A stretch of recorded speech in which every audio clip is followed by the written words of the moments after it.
রাধে রাধে, জয় শ্রীকৃষ্ণ। বন্ধুরা, আজকে আমি জানাবো ভালো সময় আসার আগে মহারানী তুলসী বা দেবী তুলসী আমাদের দেন এই 8টি সংকেত। প্রতিটি বাড়িতে তুলসী গাছ থাকা অত্যন্ত বাঞ্ছনীয়, কারণ আমরা সবাই জানি তুলসী গাছে স্বয়ং ভগবান শ্রীকৃষ্ণ বাস করে থাকেন। তাই হিন্দু ধর্মে তুলসী গাছকে অত্যন্ত পবিত্র বলে মনে করা হয়। কথিত আছে যে বাড়িতে দেবী লক্ষ্মীর রূপ তুলসী গাছ রাখা হয়। তাই আজকে আলোচনা করব এই ভিডিওটির মাধ্যমে কোনো ভালো সময় বা শুভ সময় আসার আগে দেবী তুলসী আমাদের দেন এই 8টি সংকেত। তাই বন্ধুরা, যে বাড়িতে দেবী লক্ষ্মীর রূপ তুলসী গাছ রাখা হয় সেই বাড়িতে কখনো ধন সম্পদের অভাব হয় না। বাস্তুশাস্ত্রেও বলা হয়েছে তুলসী গাছ বাড়িতে রাখলে সেখানে বসবাসকারী মানুষের অনেক উপকার হয়। যারা নিয়মিত তুলসী মাতার পুজো করেন এবং জল নিবেদন করেন তারা জীবনে সাফল্য পান এবং নাম, অর্থ, খ্যাতি সব কিছুই পান। দেবী লক্ষ্মী তার গৃহে সর্বদা বিরাজ করেন। এছাড়াও শাস্ত্র অনুসারে তুলসী গাছ আমাদের সাথে ভবিষ্যতে কি ঘটতে পারে সেই সংকেতও দিয়ে থাকেন, অর্থাৎ ভবিষ্যতে আমাদের সাথে ভালো কিছু ঘটতে চলেছে নাকি খারাপ সেই সংকেতও তুলসী গাছ আমাদের দেয়। তাহলে চলুন জেনে নেওয়া যাক তুলসী গাছের দেওয়া সেই সংকেতগুলো, যা মানুষের ভবিষ্যতে ভালো বা খারাপ কিছু ঘটবে তা জানায়। যদি আপনার বাড়িতে রাখা তুলসী গাছের চারপাশে অন্যান্য ছোট ছোট গাছপালা জন্মাতে শুরু করে, তবে এটি একটি খুব শুভ লক্ষণ হিসাবে বিবেচিত হয়। এর অর্থ হলো আপনার উপার্জন বাড়তে চলেছে এবং আপনার জন্য আয়ের নতুন উৎস খুলতে চলেছে। এছাড়াও এটি আপনার আসন্ন অগ্রগতি নির্দেশ করে। এগুলি যদি ছোট ছোট তুলসী চারা হয় তবে এটি আরও ভালো। এর অর্থ হলো আপনি শীঘ্রই আর্থিক সুবিধা পেতে চলেছেন। শুধু তাই নয়, এটি ইঙ্গিত দেয় যে দেবী লক্ষ্মী খুব শীঘ্রই আপনার বাড়িতে বাস করবেন।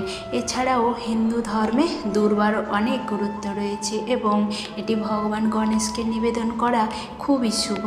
এমন অবস্থায় যদি তুলসী গাছের কাছে দুর্বা জন্মাতে শুরু করে তবে এটি একটি খুব শুভ লক্ষণ।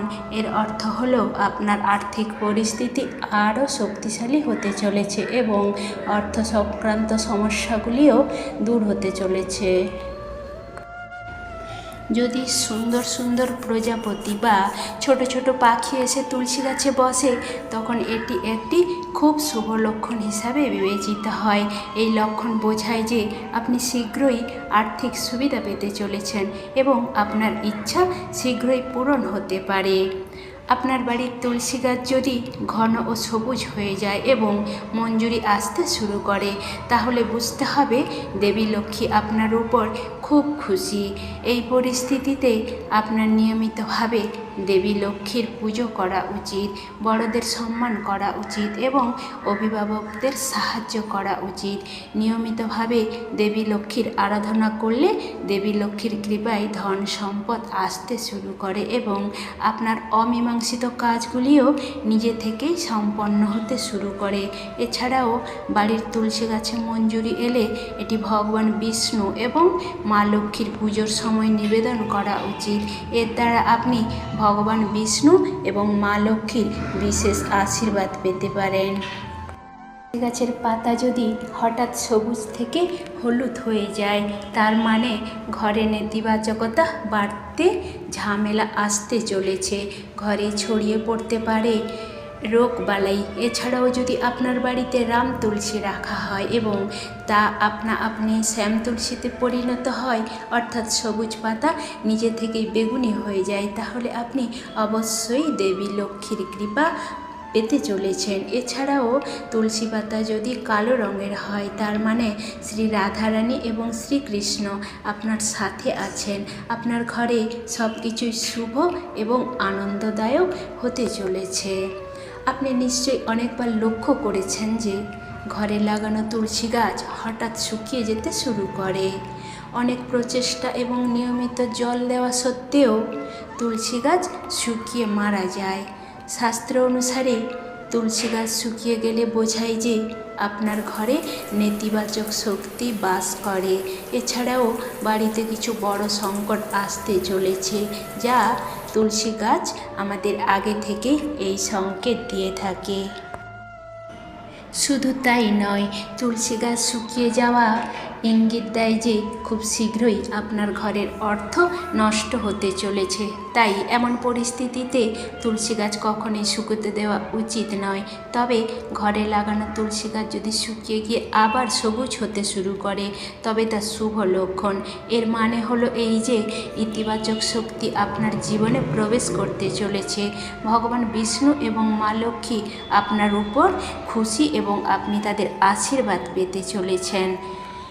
তুলসী গাছের হলুদ পাতা ঝরে পড়া স্বাভাবিক, কিন্তু তুলসী গাছের সবুজ পাতা ঝরে পড়লে তা অশুভ বলেই মানা হয়। এমনটা আপনার বাড়িতে রাখা তুলসী গাছে ঘটলে আপনার বাড়িতে ক্লেশ এবং বিভাজনের মতো সমস্যা দেখা দিতে পারে। পরিবারের সদস্যদের মধ্যে মতভেদ বাড়তে পারে। যদি এমন লক্ষণ পান, তবে এই ঝামেলা থেকে মুক্তি পেতে সন্ধ্যায় তুলসী গাছের কাছে ঘিয়ের প্রদীপ জ্বালান। জল দেওয়া সত্ত্বেও যদি তুলসী গাছের পাতা ঝরে যায়, তাহলে এটাকে সম্পদ ও স্বাস্থ্যের ক্ষতি হওয়ার লক্ষণ হিসাবে মানা হয়। এর মানে বাড়িতে অর্থের ক্ষতি হতে পারে বা কেউ অসুস্থ হয়ে পড়তে পারে। বাড়িতে কারো আঘাত পাওয়ার সম্ভাবনাও থাকতে পারে। এছাড়াও আপনার বাড়িতে কারোর কুনজর পড়লেও তুলসী গাছের সবুজ পাতা ঝরে পড়তে শুরু করে। এমন পরিস্থিতিতে আপনার নজর দোষ দূর করার উপায় করা উচিত। প্রায় দেখা যায় মানুষ যতই তুলসী গাছ লাগান না কেন, তা শুকিয়ে যায় এবং তুলসী গাছ কখনোই ঘরে টিকে থাকে না। এমন পরিস্থিতিতে এটি ইঙ্গিত করে যে আপনার বাড়িতে অশুভ এবং নেতিবাচক শক্তি রয়েছে এবং এটি পিতৃদোষকেও নির্দেশ করে। পিতৃদোষের কারণে পরিবারে প্রায় ঝগড়া অশান্তি লেগেই থাকে। আপনার সাথে যদি এমন হয়, তবে এই কষ্ট থেকে মুক্তি পেতে শনিবার অসুস্থ গাছের নিচে প্রদীপ জ্বালান এবং অসহায় মানুষকে সাহায্য করুন। বন্ধুরা, এখন তুলসী গাছ সম্পর্কিত কিছু গুরুত্বপূর্ণ নিয়ম আমরা জেনে নেব। বাড়িতে রাখা তুলসী গাছে নিয়মিত জল নিবেদন করা এবং পুজো করা শুভ, কিন্তু শাস্ত্র মতে রবিবার তুলসী গাছে জল নিবেদন করা উচিত নয় এবং এই দিন সন্ধ্যায়ও তুলসী গাছের কাছে প্রদীপ জ্বালানো উচিত নয়। এছাড়া একাদশী এবং সূর্য ও চন্দ্রগ্রহণের দিনেও তুলসী গাছে জল নিবেদন করাও উচিত নয়। ধর্মীয় বিশ্বাস অনুসারে পূজা বা নৈবেদ্যের জন্য তুলসী পাতা ব্যবহার করার জন্য সন্ধ্যায় তুলসী পাতা তোলাও উচিত নয়, এতে পাপ বৃদ্ধি পায়। ঘরের মধ্যে তুলসী গাছ রাখলে দক্ষিণ দিকে লাগানো উচিত, কারণ এতে পরিবারের সদস্যদের জীবনে দারিদ্র্য আসতে পারে। ঘরের উত্তর বা উত্তর পূর্ব দিকে লাগানো তুলসী গাছ ঘরে সুখ ও সমৃদ্ধি আনে, তবে ঘরের বাইরে রাখলে দক্ষিণ দিকে রাখাই শ্রেয়। তো বন্ধুরা, আজকের ভিডিওটি এখানেই শেষ করলাম। রাধে রাধে, জয় শ্রীকৃষ্ণ।